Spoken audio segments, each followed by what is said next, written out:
Hello, welcome to a webinar from Reveal Security on the top 4 reasons you need to cover your SaaS. My name is Adam Koblentz. I'm the field CTO at Reveal Security, and I have a history in defense and IR, and I wanted to walk you through our viewpoints on how to cover your SaaS. We're going to cover the main problems with SaaS security solutions, the top 4 reasons that you're going to have a real challenge and what to do about them, and then how do you actually cover your SaaS and make your security system and program more effective for your company. So the real challenge when it comes to SaaS security is that it's growing. What we're experiencing is a real explosion in the number of applications that different companies are using that maybe the security team doesn't even know about. There's also a huge issue with the fact that the security, the SaaS providers themselves are increasing in terms of complexity. What you used to have on-prem and you used to have control over in your data center has now been taken out of your hands. You have less control over who has access to things, and you're more reliant on those providers themselves. So the first reason that you need to cover your SaaS is more and more of your business critical data, customer information, patient health information, et cetera, are all being stored in these sensitive SaaS applications. So you can think about that as being your data store, your CRM, even things like OneDrive. They all have important information inside of them, and you've lost more control over that. And the attackers know this. One of the things we've seen from various threat reports over the years is that the number of adversaries attacking and the number of breaches reported in these SaaS providers has increased to over 80% of the reported incidents that we've seen in the last year from CrowdStrike, for example. You may also remember that because of things like the Snowflake incident, when the attackers are able to get in and attack one application, they're able to get access to hundreds or thousands of companies' data. And this is a really big challenge because now the security is outside of your control in a lot of ways. Now, as we said, there are over 80% of organizations that had data exposure. It was related to SaaS breaches. Now, that could be something as simple as MS365 with email being leaked. It could be a Snowflake, it could be a CRM, it could be anything where your data is stored, where your employees or your customers or external users, et cetera, or your third-party partners have access. And if they're compromised or their identities are compromised, MFA is bypassed, et cetera, that data is now out there and you have less control over it. Now, the other real elephant in the room when it comes to SaaS security is that it's a shared responsibility.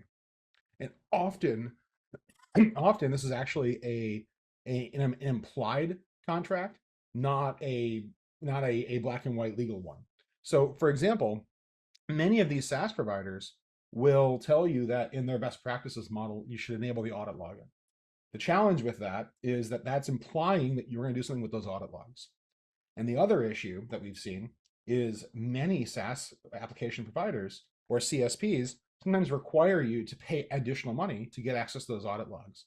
And in real cases, sometimes that can be an extra 30% of total spend for the company when it comes to getting access to those logs. Now, this is a real departure from traditional security models, because when things were on-prem, you had the ability to control who could access things much more granularly. You also had the ability to lock things down, and you could control the logging because it was already being generated inside of your environment. The challenge that we're facing here is they don't, exposing those logs to you sometimes is very expensive, or they may not have history, or it may be accessible in a very complicated and convoluted way. For example, we've seen some applications where the only way to get logs out is to go and actually click a button from the admin panel.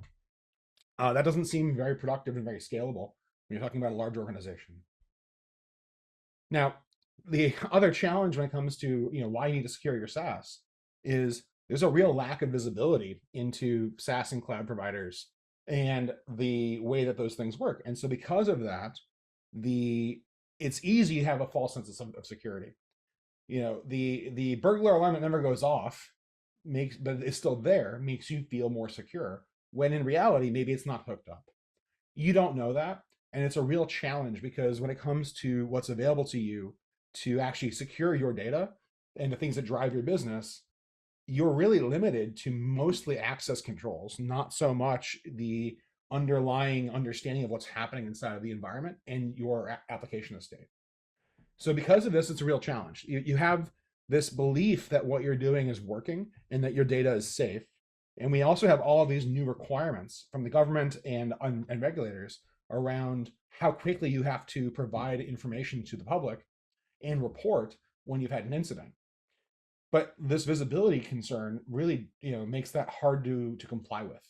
So there's a real lack of visibility in SaaS and cloud, and there's a real lack of true understanding of your attack surface and the things that you need to be concerned about when it comes to the actual securing of your data in those applications.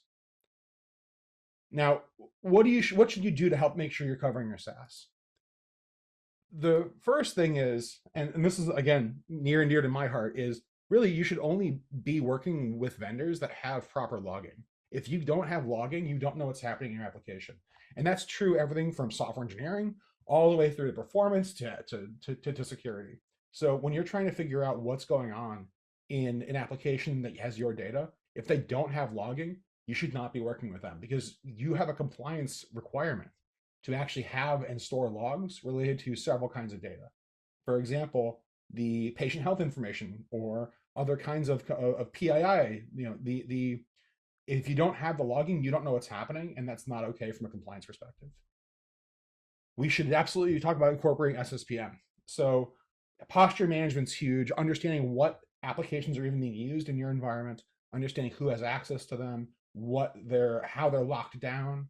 All of those are critical to get you to a base level of security when it comes to SaaS applications and CSPs. Enforcing things like using assumed roles versus IAM, or hooking everything up to SSO to ensure that you're taking the authentication out of the actual hands of the application and putting it into something that you can have more control over. The security organization needs to be involved in vendor selection when it comes to what CSPs or SaaS applications the business uses. It's not always possible, but it should absolutely be a thing that's looked into, because when it comes to security, they have the ability to make sure that those vendors have the appropriate certifications, like, for example, a SOC 2 Type 2 or the NIST equivalent or the ISO equivalent. These are a way for you to have some sense of, I guess I want to say some sense of a warm, fuzzy feeling that they're taking this seriously enough to have your data. Again, there's always trust but verify, third-party risk assessments, et cetera, required, but that all requires that security be involved in the selection of vendors inside of the SaaS applications that are used by the company. Robust access controls. This ties into, with the SSPM, how do you ensure that not just from a posture perspective, but also the ability for you to automatically have a workflow that enables or disables people based on onboarding or offboarding, or if there's some RBAC that you need to have access to, or it should be regional based on who has access to which kind of information.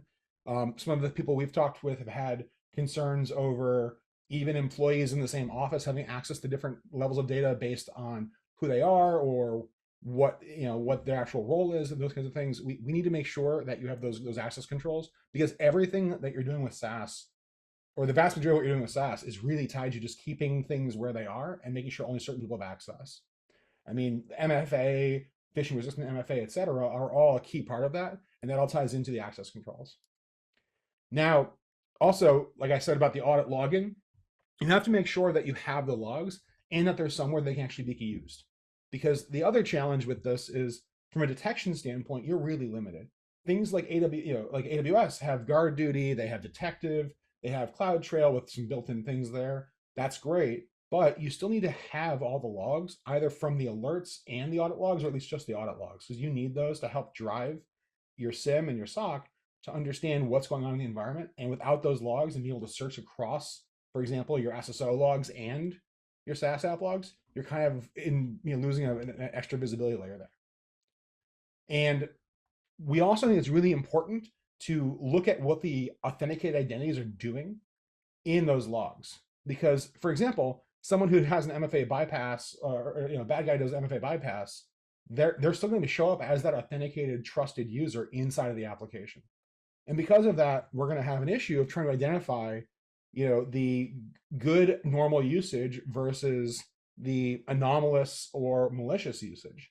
I mean, we can't rely on things like geolocation, impossible travel, etc., because first off, everyone does bring your own device. The APTs know how to use VPNs.